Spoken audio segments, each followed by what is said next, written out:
Passion for sport growing up, so I wanted to commit to the future.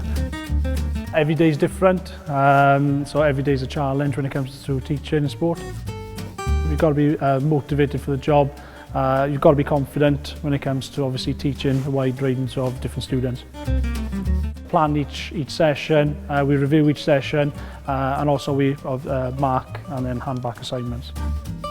We got this new strategy. It was a 5-minute plan, so each lesson should have a 5-minute plan. Confidence when we're speaking, like a presence within the class, and obviously motivation. The aim is what you want out of the session from the students or from the lesson, and then the objectives is what are the steps to get to that aim. So emergency plans, when we're doing coaching sessions, if we are going out to primary school, so risk assessments, so we need to assess the area before it's safe to do some coaching.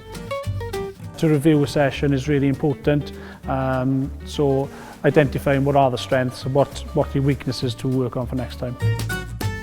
Get straight into the deep end when it comes to if you're on your PGC. It's great to evaluate other lecturers.